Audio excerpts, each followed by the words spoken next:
Mas aquí no se parte de una consideración unilateral, sino que se trata de la idea de sustituir el sistema actual del salariado por otro del proletariado por contrato entre el empresario y el trabajador, con respecto a lo producido en común en su relación con toda la organización de la vida social. A quien le parezca que la parte de lo producido en común que recibe el trabajador equivale a un pago a destajo, no se da cuenta de que este pago, que en realidad nada tiene que ver con un salario, encuentra su expresión en el valor de lo producido, de tal manera que la posición social del obrero en su relación con los otros miembros del organismo social adquiere un aspecto enteramente distinto del que ha venido desarrollándose sobre la base del dominio de clases, condicionado unilateralmente por situaciones económicas. Se satisface, pues, la exigencia de extirpar la lucha de clases. Esto es interesante, digamos. De este modo, digamos, no hay tanta diferencias en los salarios entre los directivos de una empresa y los obreros rasos. Y además, según el éxito del negocio o del servicio, suben todos los salarios equitativamente o se baja si no se ha producido lo esperado, sea en un porcentaje parecido. Entonces, ya no hay, digamos, esa diferencia de salario, sino más bien en el que más aporta es el que más gana, y si se aporta todo, si todos aportan, ganan más. Esa es la idea de Steiner. También se oye decir, principalmente en esferas socialistas, la evolución misma tiene que conducir a la solución del problema social, y es inútil partir de ideas a realizarse. Ciertamente la evolución ha de conducir a lo necesario, pero también es cierto que en el organismo social los impulsos humanos basados en ideas son realidades. Y después de cierto tiempo, cuando lo que hoy solo puede se haya realizado, pensarse se haya realizado, esto no será efectivamente resultado de la evolución. Y aquellos que todo lo esperan de la evolución, sin contribuir ideas fecundas, deberán contentarse con que la evolución realice lo que hoy solo se piensa. Pero entonces ya será demasiado tarde para cumplir con lo que los hechos de ahora exigen que se haga. En el organismo social no es posible contemplar objetivamente la evolución como frente a la naturaleza, sino que es preciso encauzarla. Para un sano pensar social resulta, pues, decepcionante que en la actualidad haya quienes opinan que debe darse la prueba de lo que se considera necesario para la organización social, tal como es habitual demostrar los hechos de la ciencia natural. En el concepto de la vida social solo puede haber prueba si se considera no solamente lo que se presenta en lo existente, sino aquello que en los impulsos humanos, muchas veces inadvertido, germina y tiende a realizarse. Una de las consecuencias por la que la estructuración ternaria del organismo social ha de justificarse en el marco de lo esencial de la vida social consiste en desvincular la tarea de los jueces de las instituciones estatales. Será incumbencia de éstas establecer los derechos que deben regir las relaciones de hombre a hombre o bien de grupos de hombres, mas la competencia para sentenciar ha de confiarse a instituciones creadas por la organización espiritual. Formarse el recto juicio depende en sumo grado de la posibilidad de que el juez posea la debida comprensión de la situación individual de la persona a juzgar. Esta comprensión solo podrá formarse si la confianza con que los hombres se sienten atraídos a las instituciones y organizaciones de la esfera espiritual también sirve de base para constituir los tribunales. La administración de la organización espiritual podría nombrar a los jueces, escogiéndolos de las más diversas ramas profesionales, con la norma de que al cabo de cierto tiempo ellos volverán a ejercer su profesión originaria. Esto daría la posibilidad de que, dentro de ciertos límites y digamos por el término de 5 o 10 años, cada individuo podría optar de entre las nombradas por la personalidad que le inspire confianza para aceptar de ella, dentro de dicho término, la sentencia con respecto a una causa particular o criminal.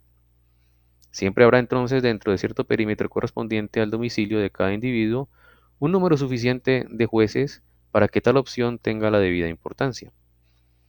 El acusador o demandante deberá en todos los casos dirigirse al juez competente en cuanto al acusado. Bueno, muy bien, esto también es bastante interesante. Y aquí dice Steiner entonces que en la rama, digamos, espiritual, cultural o escolar, va también la rama judicial. O sea, los jueces van en esta esfera. También se desprende de la esfera, digamos, administrativa o legislativa, la del gobierno, la estatal, ¿no? Y da el ejemplo aquí muy interesante. Entonces, se supone que estos jueces son personas que en sus oficios, en sus trabajos normales, son llamados, digamos, para, o bueno, aquí no dice si exactamente los escogen por sus méritos o por votación, no sé, pero los llaman para que sean jueces, y Steiner dice que puede ser 5 o 10 años, y después tienen que volver a sus trabajos habituales. Eso es muy interesante. Bueno, al respecto, ¿tiene algún comentario, pregunta o continuamos?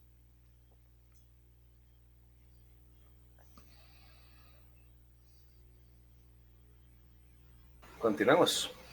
Vale, muy bien.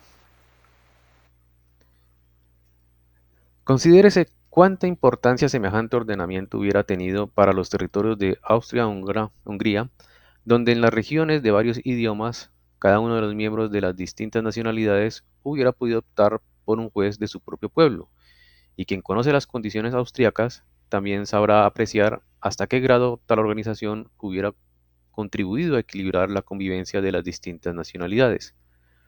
Pero aparte de la cuestión étnica, existen amplios aspectos de la vida para cuyo saludable desarrollo el referido ordenamiento puede influir favorablemente. En cuanto a los conocimientos legislativos, asistirán a dichos jueces y los respectivos tribunales funcionarios jurisperitos, que también serán nombrados por la administración del organismo espiritual, pero sin que ellos mismos puedan emitir un juicio. Por el mismo sistema deberán formarse tribunales de apelación. La vida dentro de la cual se realizarán estos principios conducirá por su propia naturaleza a que cada juez pueda conocer de cerca las costumbres y el modo de sentir de las personas a su cargo, de modo que por su vida fuera del desempeño de su actuación jurídica, a la que sólo atiende temporalmente, podrá familiarizarse con el ambiente de la vida de dichas personas. Así como el sano organismo de la sociedad suscita en el hombre la comprensión social, también ha de despertarla en cuanto a la actividad de los jueces. La ejecución de la sentencia incumbe al Estado jurídico. No será necesario, por ahora, describir los organismos e instituciones que al realizarse lo aquí expuesto deberán establecerse para los otros ámbitos de la vida, ya que ello naturalmente requeriría un espacio ilimitado. La descripción dada en este capítulo de las distintas organizaciones de la vida social habrá evidenciado que para el modo de pensar en que nos basamos no se trata, como podría pensar, y como efectivamente se expresó al exponerlo en disertaciones públicas, de una restauración de los antiguos tres estados o clases, a saber, los trabajadores, entre paréntesis productores, los militares y el magisterio. Lo que aquí nos proponemos es lo contrario. A los hombres no se los incorporará dentro de clases o estados sociales, sino que se estructurará al organismo social mismo, y esto conducirá a que el hombre verdaderamente sea hombre, pues la estructura será de tal característica que la vida del hombre quedará enraizada en cada uno de los sectores o esferas del organismo social. En el sector en que se halla su profesión, actuará con sentido práctico y con los otros dos estará vinculado por relaciones fundamentales de la vida misma, pues el modo de cómo las organizaciones de ambos se vinculan con el hombre conduce a dichas relaciones. Tres partes tendrá el organismo social, apartadas del ser humano, pero formando la base de su vida, y el individuo mismo constituirá el lazo de unión de las tres esferas. Bueno, aquí acabamos el penúltimo capítulo y podemos empezar el último capítulo, que tiene que ver con las relaciones internacionales de los organismos sociales. Antes de continuar leyendo, ¿tienen algún comentario, pregunta o continúo?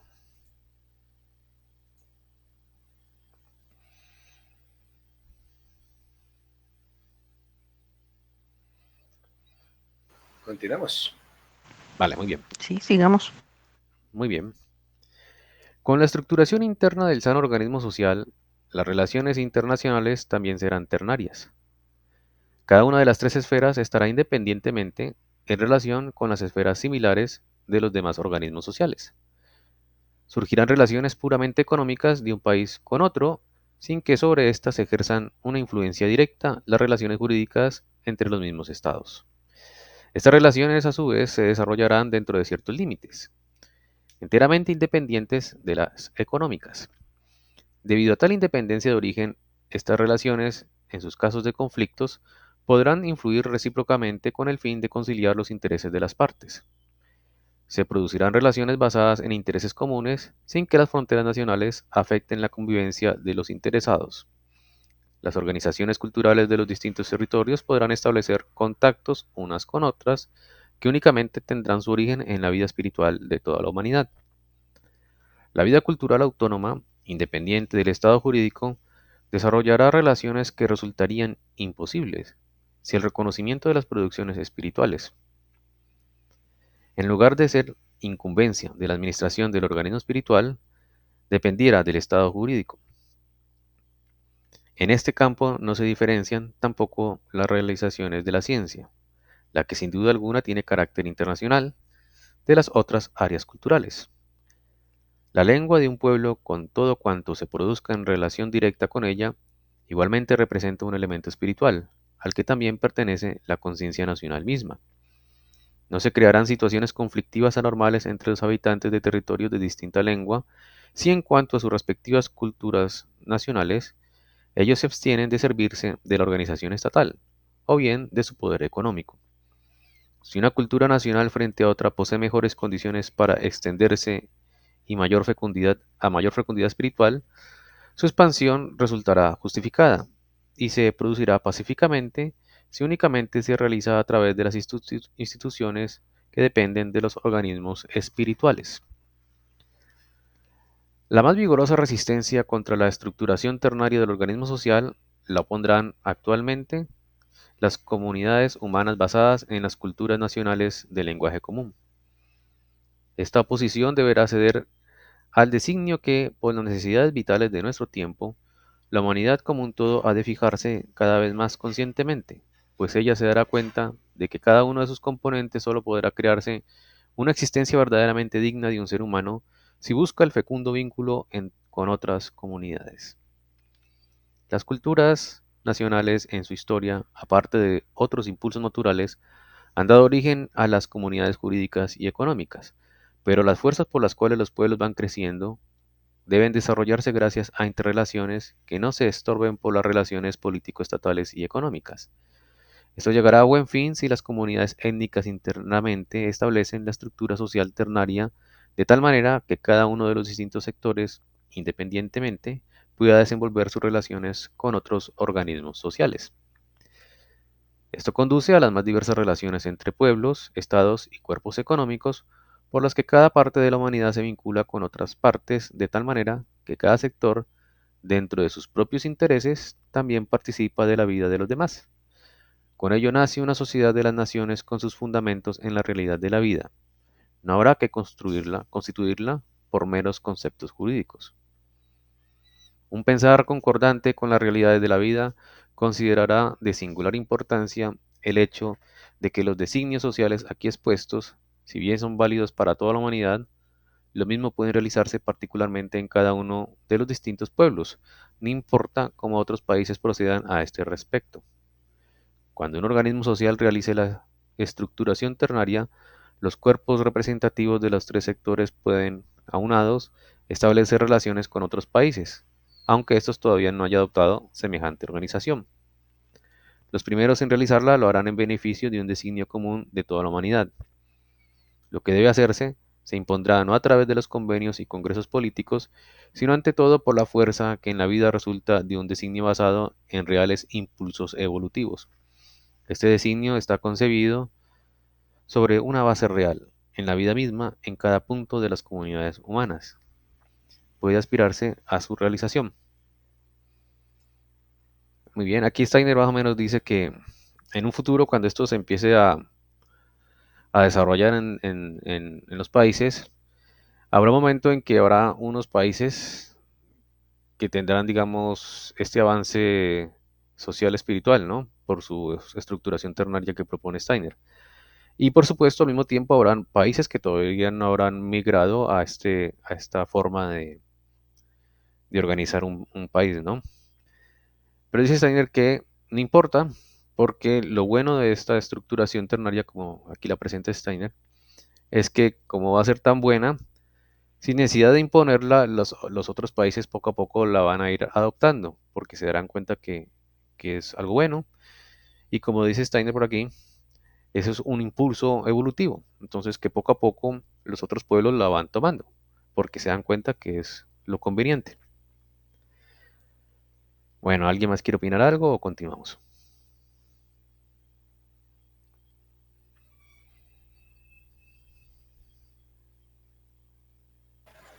Continuemos.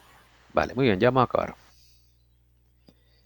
Quien en los últimos decenios, desde el punto de vista que aquí sostenemos, ha observado lo acontecido en la vida de los pueblos y estados, pudo darse cuenta de que entre los estados, como la historia los había formado, con su centralización en las esferas espiritual, jurídica y económica, se habían creado relaciones proclives a una catástrofe, pero tal observador también pudo percibir que gracias a los impulsos evolutivos inconscientes, las fuerzas contrarias a esta tendencia señalaban en su dirección a la estructura ternaria, y esta constituirá el correctivo contra las perturbaciones producidas por el fanatismo unitario.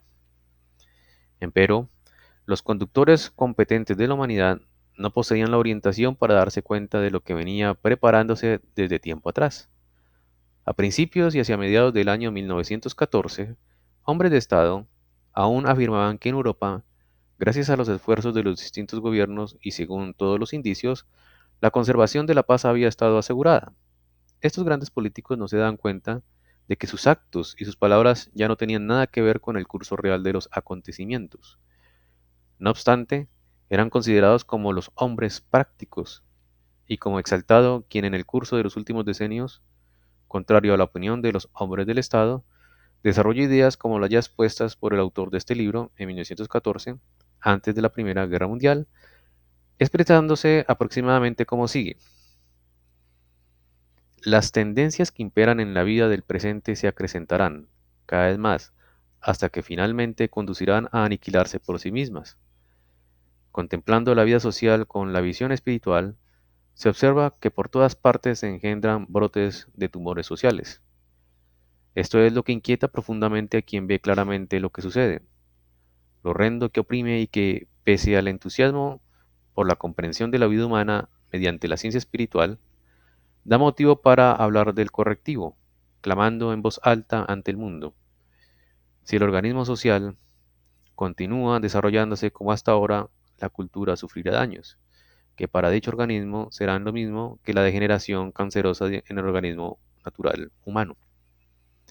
Pero la ideología de la clase dominante, sin verlo y sin querer percibirlo, engendró sobre este fundamento de la vida impulsos que conducían a dar pasos inadecuados, en vez de tomar medidas aptas para despertar la confianza mutua de las distintas comunidades humanas.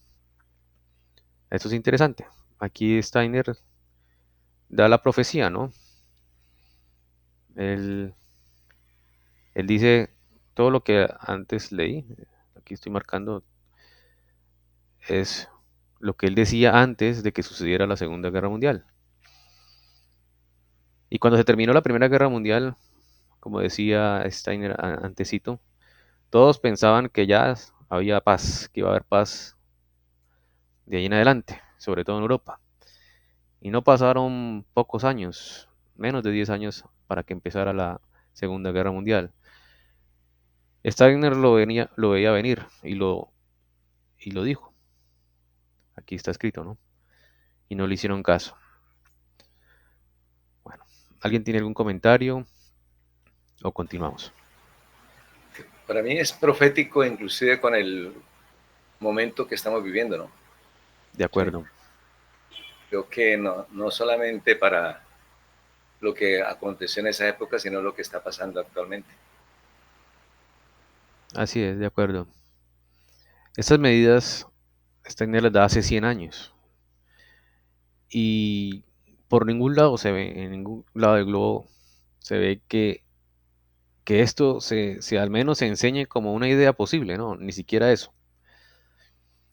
Los seres humanos estamos acostumbrados a un modo de vivir, a un sistema de cosas, y nos cuesta trabajo ver la otra posibilidad. En este caso, una forma de cómo gobernar un país o cómo organizar un país. Y por eso cada vez van a haber más diferencias sociales. Y no va a haber solución si se sigue tratando estos problemas de la misma manera que hasta ahora se siguen tratando. La única forma de solucionar de verdad, según Steiner, y creo que tiene razón desde mi punto de vista, para que haya menos desigualdad social, económica y todo lo demás, es organizar el país tal como lo dice aquí Steiner. Bueno, muy bien, voy a seguir leyendo. Ya vamos a acabar.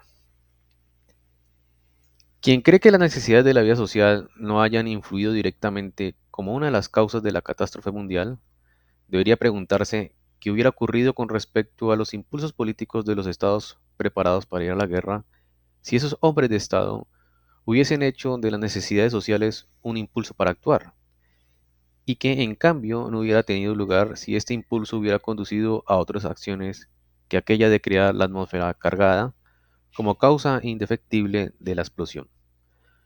Habiendo observado durante los últimos decenios el latente carcinoma en las relaciones estatales como consecuencia de la vida social de la parte dominante de la humanidad, pudo comprenderse que una personalidad representativa de los intereses espirituales humanos en general frente a la actitud social de esa parte de la humanidad, ya en el año 1888 tuvo que expresarse como sigue. La evolución va hacia la meta de transformar finalmente toda la humanidad en un reino de hermanos, los que únicamente guiándose por los más nobles motivos continuarán su camino. Empero quien solo por el mapa de Europa sigue la historia, podría creer que el futuro próximo tiende a depararnos una mutua matanza general, mas solo la idea de que la humanidad deberá encontrar el camino que conduce a los verdaderos bienes de la vida podrá sostener el sentido de la dignidad humana. A pesar de que esta idea no parece armonizar con nuestro enorme potencial de guerra junto con aquel de los países vecinos, tengo fe en que ella llegará a iluminarnos, a no ser que por decisión común se resuelva acabar con la vida humana y se señale el día oficial del suicidio general. Estas palabras se encuentran en el libro de Hermann Grimm, cosas que a medidas tomadas por hombres, quienes trataban de mantener la forma unitaria de los estados políticos, a pesar de que la evolución moderna hace evidente que esa organización estatal es contraria a la naturaleza de una sana convivencia de los pueblos, como la que podría crearse por medio del organismo social de acuerdo con las necesidades que surgen de la vida de nuestro tiempo. La forma en que el imperio de Austro-Hungría había adquirido exigía desde hacía más de medio siglo un reordenamiento. Su vida espiritual, con sus raíces en una pluralidad de comunidades étnicas, tendía a una forma para cuyo desarrollo el Estado unitario, establecido por impulsos anticuados, fue un constante impedimento. El conflicto serbio-austriaco, origen inmediato de la Primera Guerra Mundial, es la irrecusable prueba de que a partir de determinado momento histórico, las fronteras políticas de dicho imperio se habían convertido en escollo para las interrelaciones culturales de los distintos pueblos. Si hubiera existido la posibilidad de desarrollar la vida espiritual autónoma, independiente del Estado político y sus fronteras, y concordante con los fines culturales de dichos pueblos, el conflicto de raigambre en la vida espiritual no hubiera desembocado necesariamente en una catástrofe política. Empero, mm, aquí me perdí.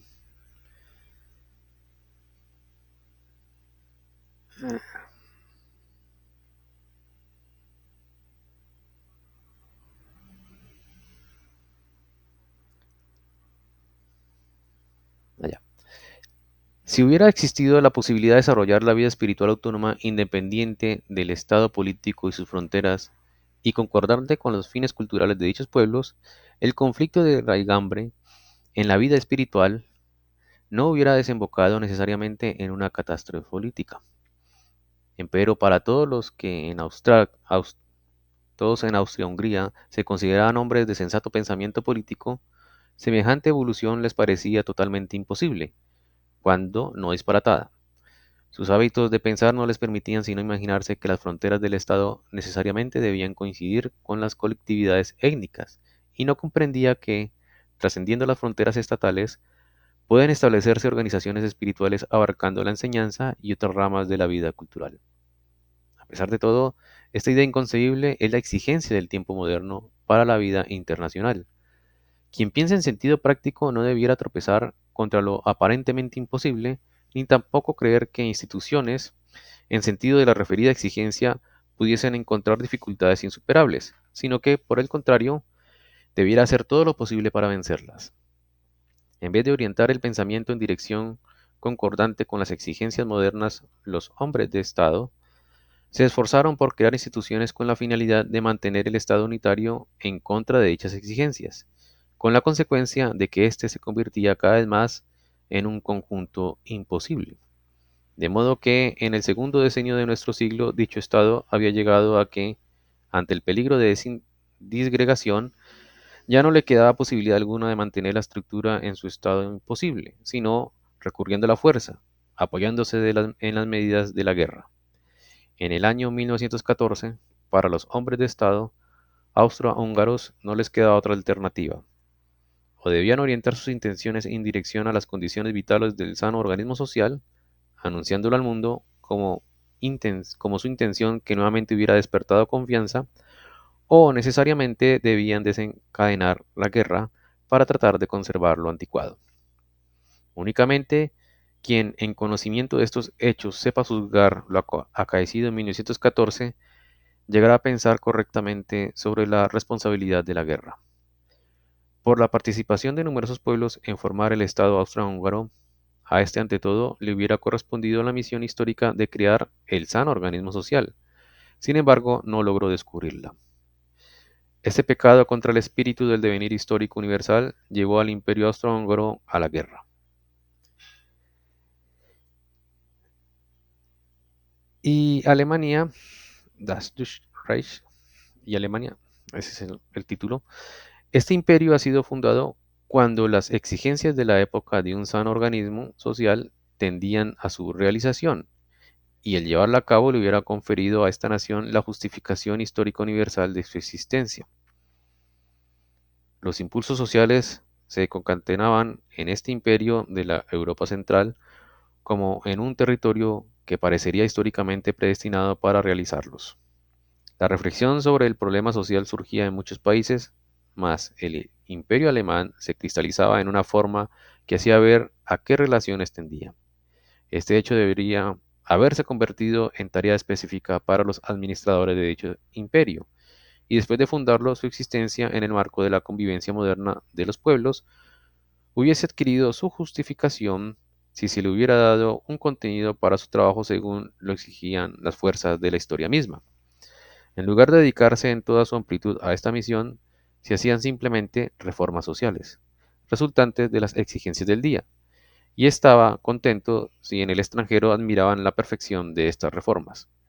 Al mismo tiempo, se caía cada vez más en la tentación de fundamentar la posición imperialista del imperio sobre bases que correspondían a las más anticuadas ideas sobre poderío y prestigio de los estados, de modo que se forjaron un imperio el cual, lo mismo que el estado austrohúngaro, estaba en contradicción con lo que por las fuerzas históricas de la vida de los pueblos modernos se vaticinaba. Nada de esto percibían los administradores del Reich, sino solo una forma de Estado basado sobre la fuerza militar. Pero la historia moderna exigía la realización de los sanos impulsos sociales, y ésta le hubiera colocado al Reich dentro de la vida moderna de los pueblos en una posición muy distinta de la que ocupaba en 1914, cuando, debido a esta insuficiencia, la política alemana había llegado a la nulidad en cuanto a las posibilidades para actuar. En los últimos decenios, en lugar de cumplir con su misión, se había dedicado a todo lo imaginable que nada tenía que ver con las fuerzas evolutivas del tiempo moderno y que, por su futilidad, debía derrumbarse cual un castillo de naipes. Para formarse un fiel concepto de lo que resultó en el curso de la historia como trágico destino del Imperio alemán, habría que estudiar y producir ante el mundo un exacto relato de lo sucedido en Berlín, por acción de los hombres responsables, a quienes, a fines de julio y 1 de agosto de 1914, sucesos que hasta ahora muy poco conocidos. Quien los conoce sabe que en ese momento la política alemana procedía como el que construye un castillo en naipes, y que habiendo llegado a la nulidad de su actuar, la decisión con respecto a la guerra quedaba necesaria y exclusivamente sometida al juicio de la administración militar. Desde los puntos de vista militares, las personalidades responsables de esta administración no pudieron tomar otra decisión que proceder como procedieron, puesto que desde sus puntos de vista la situación no podía juzgarse de otra manera, porque fuera del dominio militar se había llegado a una situación que ya no dejaba ninguna posibilidad para actuar. Todo esto quedaría documentado como un hecho histórico universal si alguien insistiera en sacar a la luz los pormenores de lo ocurrido en Berlín a fines de julio y 1 de agosto, principalmente lo acaecido el 1 de agosto y el 31 de julio. Para poder juzgar lo que actualmente se llama la culpabilidad, es imprescindible llegar al tal conocimiento. Ciertamente también pueden considerarse las causas que existían mucho antes, pero dicho conocimiento hace ver que el resultado condujeron esas causas. Bueno, ya vamos a acabar. Entonces, ¿qué dicen? ¿Terminamos? ¿Falta 2 paginitas o lo dejamos para la siguiente reunión? ¿Ustedes qué dicen?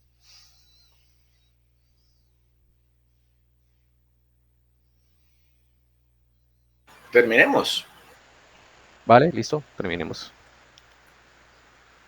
La manera de pensar de los hombres dirigentes que arrastró al imperio alemán a la guerra siguió influyendo fatalmente, convirtiéndose en sentimiento popular, de modo que durante los años de guerra tampoco pudo desarrollarse el entendimiento de las necesidades sociales. No obstante, confiando en que las experiencias amargas pudiesen suscitar la debida sensibilidad, el autor de este libro trató de llevar, en el momento que parecía oportuno, fines de 1917, al conocimiento de las personalidades competentes de Alemania y Austria las ideas sobre el sano organismo social y sus deducciones para la actitud política hacia afuera. Hubo efectivamente personalidades quienes con sinceros sentimientos respecto del destino del pueblo alemán colaboraron en las tentativas correspondientes.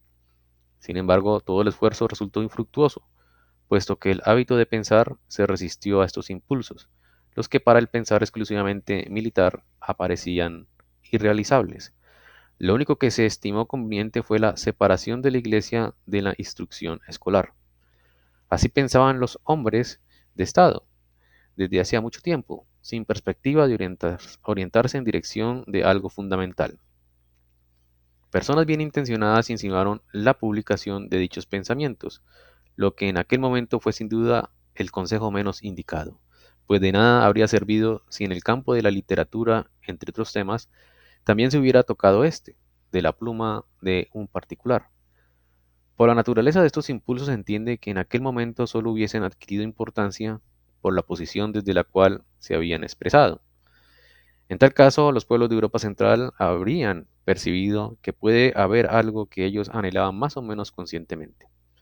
Y los pueblos del este en territorio ruso seguramente habrían tenido comprensión en aquel momento para sustituir el zarismo por semejantes impulsos. Solo lo podría poner en duda quien no tuviera comprensión para la sensibilidad de intelecto virgen en el este de Europa, para ideas sanas, ideas sociales sanas. En lugar de la enunciación, en sentido de estas ideas, sobrevino el Tratado de Brest-Litovsk, 1918. El pensar de los militares no fue capaz de comprender lo inevitable de la catástrofe de Europa Central y Oriental, y precisamente en el no percatarse de la fatalidad reside la causa de la desventura del pueblo alemán. Nadie quiso comprender que los responsables de tomar decisiones no tenían comprensión para las necesidades históricas universales, mientras que en los pueblos angloparlantes hubo personalidades con visión de las fuerzas por suscitarse en los pueblos de Europa Central y Oriental, personalidades convencidas de que allí se preparaba algo que vendría a manifestarse en poderosos movimientos sociales revolucionarios y creyendo que en los territorios de habla inglesa no existían entonces ni la necesidad ni tampoco la posibilidad de producirse semejantes movimientos revolucionarios. Según este modo de pensar, orientaron la política propia. En cambio, en Europa Central y Oriental nadie se daba cuenta de eso, sino que se orientaba la política de tal manera que tenía que desplomarse cual una construcción de naipes. Cuando hacía falta una política basada en la comprensión de que en territorios angloparlantes, con visión de vasto alcance desde el punto de vista inglés, se tomaban en cuenta las necesidades históricas, pero principalmente a los diplomáticos, el insinuarse la adopción de semejante política les hubiera parecido algo totalmente superfluo. En vez de hacer una política que ya antes de la guerra, a pesar de la política inglesa de amplia visión, podría haber conducido a fructíferos resultados por Europa Central y Oriental, se seguía por los caminos de la diplomacia de rutina, y las amargas experiencias durante la guerra tampoco hicieron comprender que frente a lo proclamado desde América en enunciados políticos al mundo, era necesario contraponer desde Europa una misión nacida de las fuerzas vitales de la Europa misma. Hubiera sido posible llegar a un entendimiento entre la misión pronunciada por Wilson desde puntos de vista americanos y una proclama que, como impulso espiritual europeo, habría retumbado mezclándose con el estruendo de los cañones. Todo lo demás que se hablaba sobre entendimiento no eran más que palabras huecas frente a las necesidades históricas. Las personalidades que según las circunstancias llegaron a ocupar posiciones en la administración del Imperio alemán no poseían la idoneidad para proponerse una tarea conforme a los gérmenes latentes en la vida de la humanidad moderna. Es por esta razón que en el año 1918 tuvo que deparar lo que deparó. Con la derrota militar también sobrevino una capitulación espiritual. En aquel momento, en vez de elevarse y de hacer valer los impulsos espirituales europeos y los del pueblo alemán, se produjo la sumisión de una Alemania que de sí misma nada decía, a los 14 puntos de Woodrow Wilson. Como quiera que Wilson mismo piense acerca de sus 14 puntos, no puede dar ayuda a Alemania sino en cuanto a lo que ella misma quiere hacer, de modo que él seguramente hubo de esperar una enunciación en tal sentido. A la nulidad de la política al comienzo de la guerra se sumó la de octubre del año 1918, la horrible capitulación espiritual, hecha efectiva por un hombre en quien mucha gente en Alemania en cierto modo había puesto sus últimas esperanzas. La situación de Europa Central ha sido creada por la falta de fe en el conocimiento de las fuerzas históricas, además por la aversión a guiarse por los impulsos provenientes del conocimiento de causas espirituales. Ahora existe una nueva situación, creada por repercusión del resultado de la guerra. Se la puede caracterizar como la situación que tiende a la realización de la idea de los impulsos sociales de la humanidad, tal como dicha idea se expone en este libro. Esos impulsos hablan con claridad de una misión de todo el mundo civilizado y suscitan la pregunta: ¿arribarán al punto cero los pensamientos sobre los que ahora debe hacerse con respecto al problema social, al igual que para su tarea la política de Europa Central en 1914? Los países que pudieron mantenerse al margen de los hechos de entonces no deberían hacerlo frente al movimiento social, pues su importancia no admite que con respecto a este movimiento haya adversarios políticos ni países neutrales, sino que únicamente debería haber una acción común de toda la humanidad dispuesta a percibir los indicios del tiempo y obrar conforme a ellos. Aun cuando la realización de las ideas dadas en este libro condujese a algo totalmente distinto de lo específicamente expuesto, tal resultado no sería contrario a las intenciones del autor, pues las ideas extraídas de la percepción de la realidad de la vida han de considerarse como incitación, como estímulo, no como programa fijo a realizarse en sentido literal. Al exponer estas ideas ante personas interesadas, siempre se ha dicho que al realizarlas posiblemente ha de modificarse mucho de lo expresado. Con todo, el autor cree que semejantes ideas permiten estructurar la vida en concordancia con la realidad y que, por consiguiente, tal ordenamiento realmente responderá a las exigencias de nuestro tiempo. Muy bien, ahí acabamos el ciclo de conferencias del nuevo orden social. Bueno, muchas gracias. No sé si tengan un comentario final o pregunta o damos por terminada la sesión. Un libro duro, ¿no? Muy duro de digerir, pero creo que el esfuerzo hay que hacerlo. Durísimo. Así es, era muy duro, bastante duro es. De hecho, creo que desde un punto de vista, digámoslo así, práctico, este es uno de los libros de Steiner, o el libro de Steiner más duro que he leído. Em, lo he leído muchas veces, dos, tres veces, en diferentes tiempos, ¿no? Y siempre quedo con la misma idea, digamos, que solo entiendo como el 10% y el 90% me queda en el aire. Siempre que termino pensando así. Pero eso me da, digamos, a mí como el impulso a futuro de seguirlo volviendo a releer. Bueno, ustedes no sé qué. De acuerdo, para mí también este tal vez es el más duro. El que tenía antes era la filosofía de la libertad, pero este creo que está más duro. Pero hay que tratar de seguir interiorizándolo, ¿no? Así es. El que tú dices, filosofía de la libertad, es muy duro. Ese para mí es el más duro desde el punto de vista, digamos, de lo intelectual teórico. Y este es el mío el más duro desde el punto de vista como práctico, ¿no? Son difíciles. Toca releerlos muchas veces. Eh, bueno, muchas gracias a todos por aguantar. No, muchísimas gracias a ustedes. No, muchas Gracias, muchas gracias. gracias. Bueno, feliz noche. Nos vemos. Pero Una feliz lo noche. importante fue que no lo Terminamos. dejamos por ahí, no lo dejamos Sí, abandonar. lo terminamos. Sí, sí, Terminamos. sí. Eso era Sí, Lo importante. muchas logramos. gracias. Gracias. Ah, Feliz No ok. noche. entendimos nada, pero lo terminamos. Lo Prepárense. terminamos, sí, no En 8 días entendimos, es el pero examen, ¿no? uy, sí. Muchas gracias a todos ustedes. Bueno, Muchas feliz Gracias. noche gracias. igualmente. Que descansen. Ok, Chao, feliz noche. pues. Gracias, buenas noches. Igualmente, feliz noche.